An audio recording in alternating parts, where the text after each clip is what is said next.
Smash Bros Ultimate est un jeu qui tourne en 60 images par seconde. Chaque image, ou frame en anglais, dure donc 1/60 de seconde, et on utilise cette unité de mesure pour connaître le temps que durent les animations des personnages. Pourquoi je vous parle de frame? C'est parce que bien qu'une fois accroché au rebord on soit invulnérable quelques instants, lorsque l'on récupère le terrain par le bas, tous les personnages du jeu mettent 2 frames à attraper le rebord. Si vous êtes déjà au même niveau que le rebord ou plus haut, vous n'aurez pas ces 2 frames d'animation.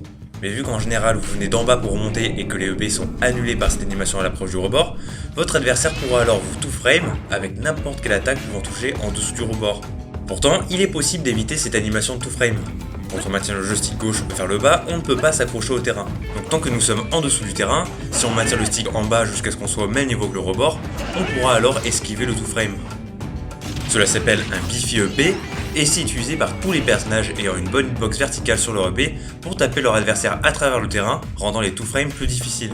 Le problème c'est qu'en faisant ça, on remonte plus haut et plus longtemps, et votre adversaire n'aura aucun mal à vous spike s'il devine que vous allez le faire. Mais il y a un personnage qui a un Biffy EP un peu unique en son genre, pourtant il ne lui permet pas de mettre une hitbox à travers le terrain ni d'esquiver les two frames. Laissez-moi vous parler de la J-Dog.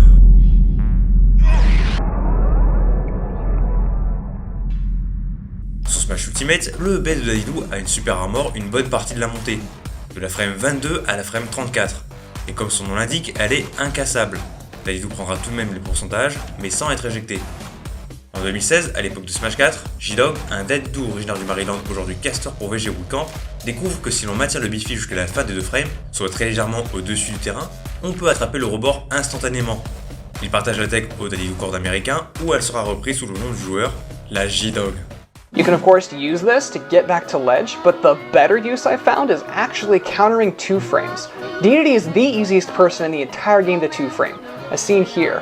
But if you hold down so that your armor is still active, right during the hitbox, Dedede armors it, and now that he is almost above ledge, he can grab and instantly get an invulnerable ledge grab. Some call this a beefy up B. I've heard it called J-dogging. At least J-Dog's the one that taught me to do it a long time ago. But it's very, very useful. Quand vous prenez un coup, cela vous ralentit et dès qu'une frame d'une attaque a été absorbée, vous ne prenez pas les autres frames actives, donc vous pouvez déjà lâcher le stick et être en sécurité. Si vous pensez que cette attaque qui a essayé de vous tout frame est suffisamment laggy pour être puni par l'atterrissage du B, vous pouvez continuer de maintenir vers le bas jusqu'au bout et vous écrasez sur lui. Par contre, quand vous ne prenez aucune attaque, cela vous demande une grande précision et un sens aiguisé du timing pour pouvoir stopper le B pile à la hauteur précise. En cas d'échec, soit vous l'aurez annulé trop tôt et vous pourrez vous faire tout frame, soit vous l'aurez annulé trop tard et vous pourrez vous faire taper après que l'armure soit partie. Ou pire, vous écraserez sur le terrain avant de probablement vous prendre un F-smash pendant les 30 frames de lag que vous subirez. Quand vous voulez revenir en faisant une J-Dog, commencez par vous positionner comme si vous vouliez faire un B qui s'écrase sur le terrain avec la descente la plus courte possible. Plus elle sera courte, et plus le nombre de two frames que vous pourrez punir sera important. Sachant que sur Yoshi Story ou Lylat, les bords penchés réduiront encore plus le temps de chute. Il y a des two frames qui sont particulièrement compliqués à gérer. Ce sont les two frames multi-hits. Le down smash de Lucas, le yo-yo de Ness ou le donner de Rondoudou font qu'on doit réagir extrêmement vite et lâcher le Biffy pile entre les 2 hits où se situe la zone de grab.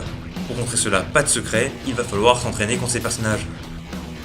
Dernière variante que vous pouvez utiliser, pratique en situation de regrab, c'est de EB assez haut pour pouvoir garder l'armure longtemps, de faire croire à l'autre joueur qu'on va s'écraser sur lui pour qu'il fasse une option défensive, et de cancel le EB pour descendre rapidement jusqu'au rebord. Et voilà, j'en ai fini avec les explications d'aujourd'hui, n'hésitez pas à partager, liker et compagnie, et je vous dis à dans quelques semaines pour le prochain tuto.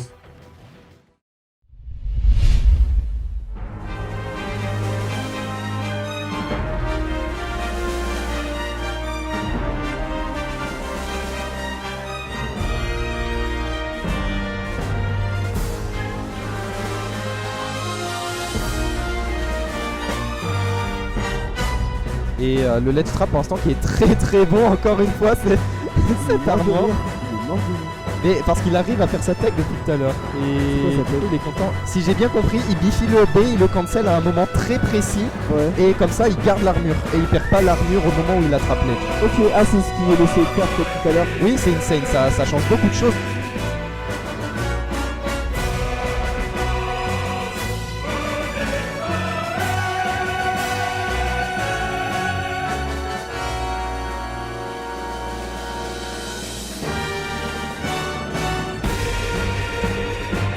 Oh, j'ai mis bien. Oh, 5. この後手榴弾でカバーする。で、あ、これまずくない。これはうまい。かわして前投げからの終了。移動回避で受ける。なるほど。そしてアーマーから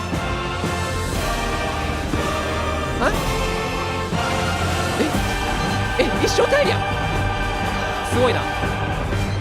ニキータを永遠と耐え続ける。